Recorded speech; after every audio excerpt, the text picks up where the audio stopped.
Hello students, आज हम बात कर रहे हैं बिजनेस स्टडीज़ का। जो हमारा चैप्टर है 7 chapter business environment importance and dimensions, इसके बारे में हम बात करेंगे। तो सबसे पहले हम बात करते हैं कि बिजनेस इन्वायरमेंट का मीनिंग क्या है। देखो, बिजनेस के चारों तरफ का इन्वायरमेंट और बिजनेस के जो अंदर का इन्वायरमेंट जो होता है उसको बिजनेस इन्वायरमेंट हम कहते हैं।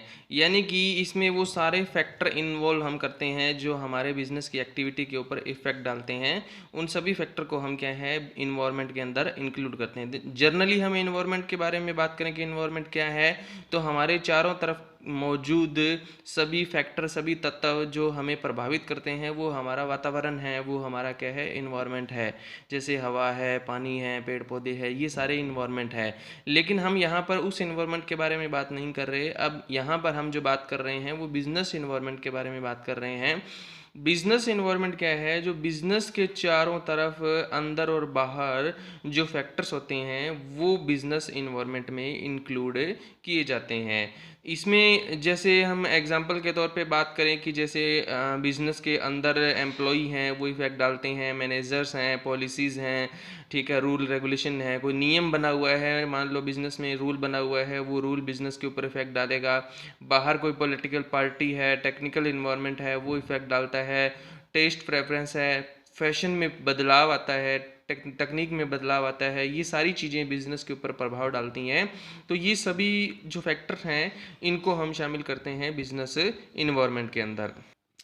तो जनरली तो क्या होता है कि कुछ फैक्टर ऐसे होते हैं जो बिजनेस के कंट्रोल में होते हैं और कुछ फैक्टर ऐसे होते हैं जो बिजनेस के कंट्रोल में नहीं होते। तो जनरली बिजनेस इन्वायरमेंट में हम स्टडी जो करते हैं उन्हीं फैक्टर को स्टडी करते हैं जो हमारे बिजनेस के कंट्रोल में नहीं होते। जैसे कि पॉलिटिकल पार्टी में चेंज आता है कि पहले मान लो कांग्रेस की सरकार थी, फिर बीजेपी की सरकार आई, तो ये चेंज आया, तो ये हमारे बिजनेस के कंट्रोल में नहीं है, किसी भी फर्म के, कंपनी के कंट्रोल में नहीं है। सरकार को बदलना या सरकार आना किसी भी कंपनी ऑर्गेनाइजेशन के कंट्रोल के अंदर नहीं होता।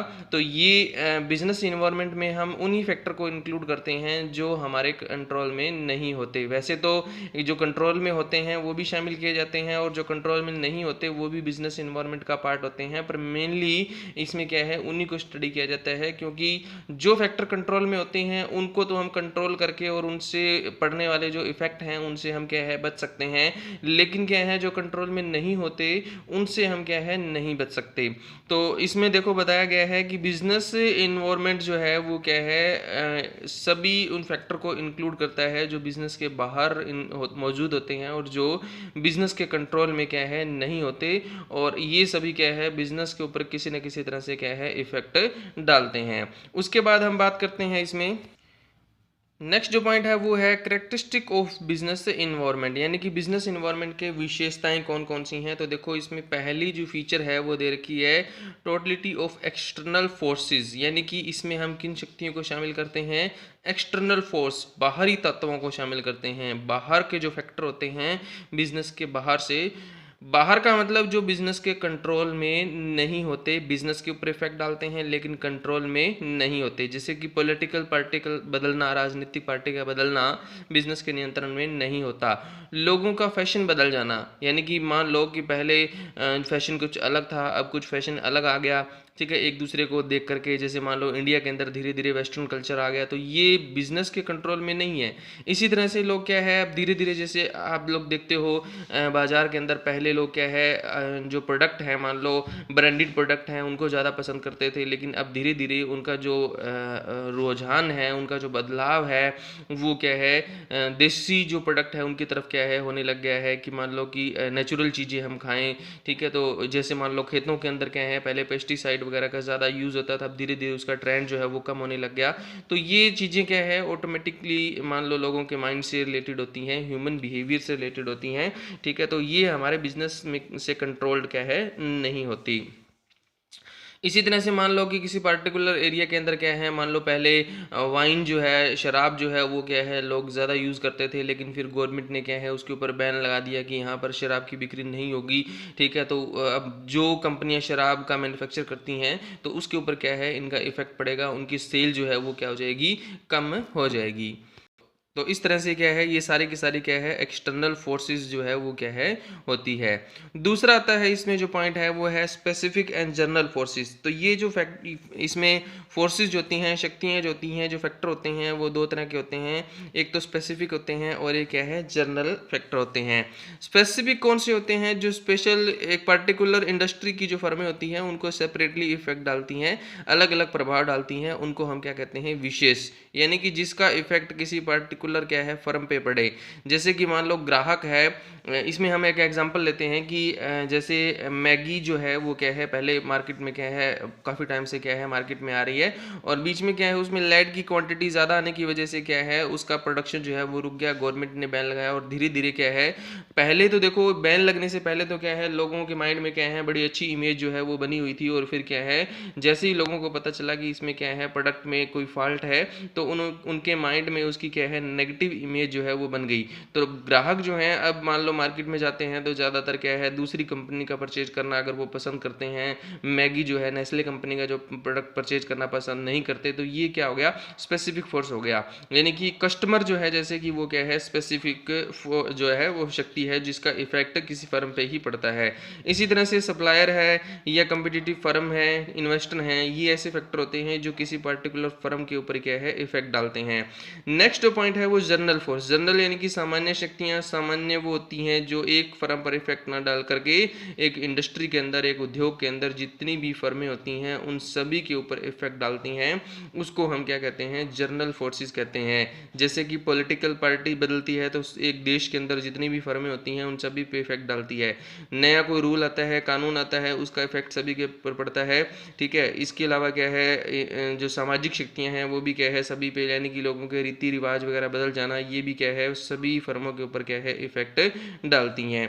अगला जो फीचर है वो है इसमें इंटर रिलेटेडनेस, यानी कि जितने भी फोर्सेस होते हैं, चाहे यहाँ पे हमने जैसे बात की कि जैसे क्या है ग्राहक है, पूर्तिकर्ता है, प्रतियोगी फर्म है, निवेशक है, या अगले पॉइंट के अंदर क्या है सामाजिक राजनीतिक, ठीक है, या वैधानिक ये फैक्टर हैं, ठीक है, या टेक्निकल फैक्टर हैं, तो ये सारे के सारे क्या होते हैं एक दूसरे से इंटर रिलेटेड होते हैं। यानी कि एक फैक्टर में अगर चेंज आएगा तो उसका इफेक्ट क्या है दूसरे फैक्टर जो है उनके ऊपर भी पड़ेगा। जैसे कि मान लो अगर पॉलिटिकल पार्टी में चेंज आता है, जैसे कि मान लो पहले एक सरकार थी, एक पर्टिकुलर पार्टी थी, उसकी सरकार थी, ठीक है, उसने क्या है इंपोर्ट एक्सपोर्ट पे बैन लगा रखा था, जिसकी वजह से क्या है बाहर का प्रोडक्ट हमारे देश में नहीं आता था। फिर क्या है सरकार बदली और उसने दूसरी सरकार जब आई दूसरी पार्टी की, तो उसने क्या किया, वो जो बैन लगे हुए थे इंपोर्ट एक्सपोर्ट पे उनको हटा दिया।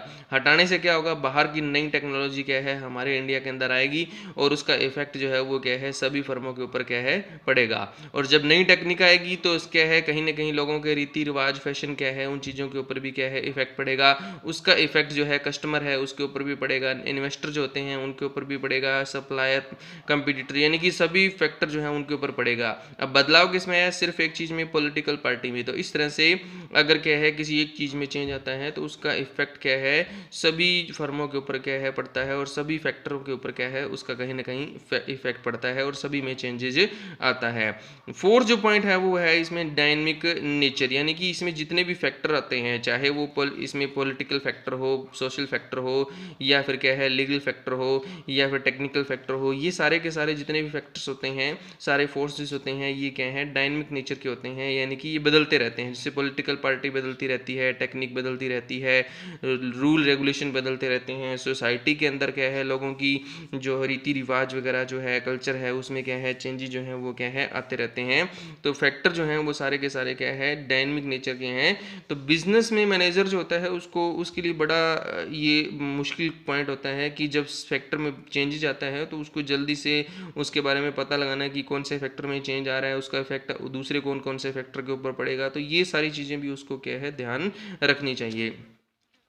उसके बाद आता है इसमें अनसर्टनिटी। देखो क्योंकि ये क्या है डायनेमिक नेचर के हैं, बदलते रहते हैं, इसलिए क्या है इनके अंदर अनिश्चितता भी होती है, अनसर्टनिटी भी होती है कि हम नहीं जानते कि कौन से फैक्टर में कैसे चेंज जाएगा।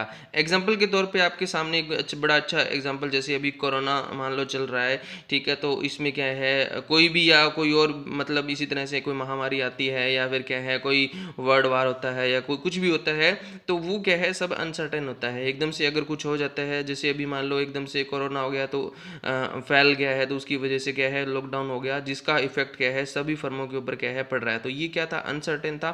जैसे अभी भी अनसर्टेन है मान लो हमारे लिए कि आगे कितने टाइम तक क्या है ये रहेगा या कितने टाइम तक नहीं रहेगा, तो ये सारी चीज़ें क्या रहती हैं, अनसर्टेन रहती हैं। ठीक है, और जब तक ये अनसर्टेन रहती हैं तो तब तक क्या है बिजनेस के लिए अपनी स्ट्रेटजी बनाना, रणनीति बनाना, ठीक है, ये बड़ा मुश्किल होता है। और इनके अंदर क्या है सभी के सभी चेंजेबल होते हैं और पता नहीं कब किस में क्या है किस तरह का चेंज आ जाए, तो ये हम क्या है जल्दी से क्या है इसका पता जो है वो नहीं लगा सकते। और फिर एक जो बेटर मैनेजर जो है वही होता है जो क्या है इनको बार बार एनालिसिस करता रहे, ठीक है, बार बार इनका विश्लेषण करता रहे, इनके बारे में जानकारी रखे कि कौन से फैक्टर में चेंज आ सकता है, कौन से में चेंज नहीं आ सकता। ठीक है, तो उनके ऊपर जो बिजनेसमैन जो मैनेजर हैं वो ध्यान रखेगा, वही बिजनेस जो है वो ज़्यादा ग्रोथ कर सकता है, ज़्यादा डेवलपमेंट जो है वो कर सकता है। अगला जो पॉइंट है वो है इसमें कॉम्प्लेक्सिटी, यानी कि क्या है जटिल। इस बिजनेस के अंदर इन्वायरमेंट के अंदर जितने भी फैक्टर होते हैं सारे के सारे फैक्टरों से मिल करके क्या है इन्वायरमेंट जो है वो क्या है हम पूरा का पूरा क्या है बनाते हैं। और ये सारे के सारे क्या है काफ़ी कॉम्प्लेक्स नेचर के होते हैं, इनको जल्दी से हम क्या है पहचान नहीं सकते और जल्दी से ये नहीं पता लगा सकते कि किस में चेंज आएगा और कितना परसेंट कितना चेंज आएगा, इसका भी क्या है जल्दी से पता नहीं लगाया जा सकता। उसके बाद आता है सेवन्थ पॉइंट है इसका फीचर, वो है रिलेटिविटी। यानी कि बिजनेस इन्वायरमेंट के अंदर जितने भी फैक्टर होते हैं वो सारा का सारे क्या हैं अलग अलग जगह पे अलग अलग होते हैं। जैसे कि इंडिया के अंदर सोशल इन्वायरमेंट अलग होगा, दूसरे कंट्री के अंदर अलग होगा, टेक्निकल इन्वायरमेंट भी जैसे जापान के अंदर चाइना के अंदर टेक्निकल इन्वायरमेंट क्या है अलग है, हमारे इंडिया में अलग है, पाकिस्तान में अलग है, या इसके अलावा क्या है हम और किसी कंट्री में जाएँ श्रीलंका में वहाँ पे क्या है अलग होगा। तो अलग अलग कंट्री में क्या है इसका अलग अलग इन्वायरमेंट जो है वो होता है। पॉलिटिकल इन्वायरमेंट भी बिल्कुल अलग अलग होता है। जैसे मान लो किसी में क्या है तानाशाह राजा है, वहाँ पर उसकी कोडिंग क्या है मान लो पॉलिटिकल जो है वो चलता है, इंडिया के अंदर जो है वो डेमोक्रेसी है उसके अकॉर्डिंग क्या है चलता है। तो इसी तरह से क्या है अलग अलग जो है कंट्री के अंदर या अलग अलग एरिया के अंदर जो फैक्टर्स होते हैं वो सारे के सारे अलग अलग चेंज होते हैं और अलग अलग इफेक्ट डालते हैं। तो यहाँ तक आपने करना है। अभी नेक्स्ट लेक्चर में हम क्या है नेक्स्ट पॉइंट जो है इम्पोर्टेंस ऑफ बिजनेस एनवायरनमेंट, कि बिजनेस एनवायरनमेंट को अगर हम स्टडी करते हैं तो उसकी क्या इम्पोर्टेंस है। ठीक है, तो एक अच्छा मैनेजर होता है उसके लिए बड़ा इंपॉर्टेंट है ये सारे के सारे फैक्टर, उसको टाइम टू टाइम सभी फैक्टर को ध्यान में रखना चाहिए। और ताकि क्या है वो नई नई जो डिसीजन है वो ले सके, नई नई स्ट्रेटजी बना सके, नई नई रणनीतियाँ जो हैं वो क्या है बना सके। तो इसके बारे में हम क्या है अगले लेक्चर में बात करेंगे। Thank you.